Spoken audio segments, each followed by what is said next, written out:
আসসালামু আলাইকুম সবাইকে। আশা করি আপনারা সবাই ভালো আছেন। তো আজকের মতো আবারও চলে আসলাম নতুন একটা ভিডিও নিয়ে। আজকের ভিডিওতে আমরা খুব ইম্পোর্টেন্ট একটা টপিক নিয়ে কথা বলব। যারা আছেন তারা মনোযোগ দিয়ে অবশ্যই কথাগুলো শুনবেন। ফ্রিল্যান্সিং। ফ্রিল্যান্সিং আমরা কেন করব? তার কি সুবিধা আছে? আজকে সেইগুলো নিয়ে আমরা কথা বলব। ফ্রিল্যান্সিং এমন একটা সেক্টর, যেই সেক্টরে আপনি একটা স্কিল অর্জন করে বিশ্বের যেকোনো প্রান্ত থেকে কাজ করতে পারবেন। তার পাশাপাশি এখানে নেই কোনো অফিস টাইমের বাধা, নেই কোনো নিয়ম। আপনার নিজের ইচ্ছে মতো আপনি কাজ করতে পারবেন। আরও কিছু রয়েছে সুবিধা, সেগুলো আমি বলতেছি। অনেকে আছেন যারা আপনার স্টুডেন্ট, তাদের জন্য অনেক ভালো একটা অপশন ফ্রিল্যান্সিং।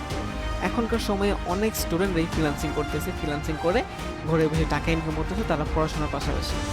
এখনকার সময় অনেকেই আছে যারা সিদ্ধান্ত নিতে পারে না যে পড়াশোনা শেষ করে তারা কি করবে।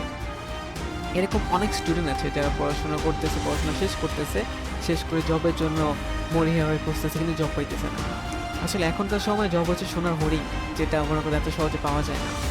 আমরা যে বোকামিটা করি সেটা হচ্ছে আমরা একটা স্কিল যদি অর্জন করতে পারি, আমরা যদি ডিজিটাল স্কিল অর্জন করতে পারি কিংবা গ্রাফিক ডিজাইনের যদি কোনো স্কিল অর্জন করতে পারি, সেই সেক্টর নিয়ে যদি আমরা কাজ করতে পারি, তাহলে কিন্তু আমাদের সেই জবের পিছনে ছুটতে হবে না।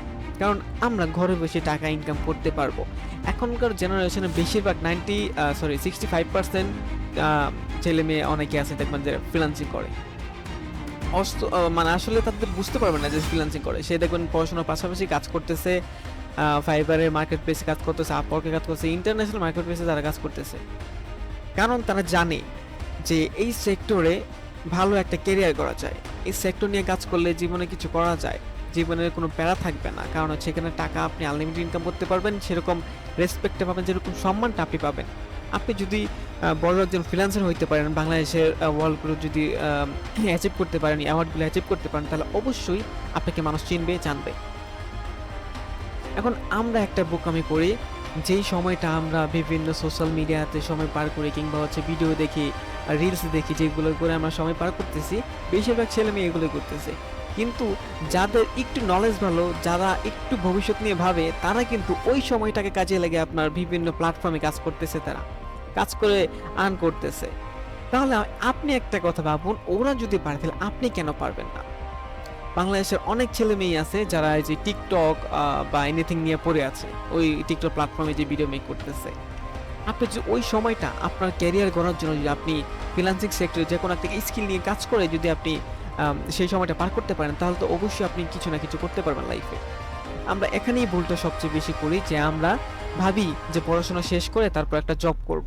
কিন্তু এখনকার সময়ে জব পাওয়া খুব কষ্টকর, কারণ জব হচ্ছে সোনার হরিণ, এত সহজে ধরা দেবে না। আমরা অনেকেই আছি যারা গ্র্যাজুয়েশন কমপ্লিট করছি, মাস্টার কমপ্লিট করছি, কিন্তু সব কিছুই আছে, আমাদের সার্টিফিকেট আছে, কিন্তু আমাদের কোনো জব নেই। এই জন্য আমি বলতেছি, যারা আছেন, যারা মেধাবী আছেন, তারা পড়াশোনার পাশাপাশি ফ্রিল্যান্সিং সেক্টর নিয়ে কাজ করেন। আপনি এতগুলো স্কিল শেখার প্রয়োজন নেই। আপনি 2 থেকে 3টা স্কিল অর্জন করেন, কিংবা একটা স্কিল অর্জন করেন, যে একটা স্কিল নিয়ে আপনি কাজ করতে পারবেন, যে একটা স্কিল নিয়ে আপনি মার্কেট প্লেসে দাঁড়িয়ে থাকতে পারবেন। এরকম একটা স্কিল অর্জন করুন, যাতে আপনার লাইফে চাকরির জন্য ছুটতে না হয়, চাকরির পিছনে ছুটতে না হয়, কারো গোলামি করতে যেতে না হয়। এরকম চিন্তা ভাবনা আপনার মাথায় রাখতে হবে, তাহলে লাইফে কিছু করতে পারবেন। আর ফ্রিল্যান্সিং সেক্টর সবচেয়ে বেস্ট একটা সেক্টর, যারা আমরা স্টুডেন্ট আছি তাদের জন্য। পড়াশোনার পাশাপাশি খুব সহজে আপনার ফ্রিল্যান্সিং সেক্টর কাজ করতে পারবেন, আর্নিং করতে পারবেন। হ্যাঁ, এই কথাটা মাথায় রাখবেন। আর সবার সুস্থতা কামনা করি। আবার দেখা হবে নতুন কোনো একটা ভিডিওতে। সবাইকে ধন্যবাদ, ভালো থাকবেন। আসসালামু আলাইকুম।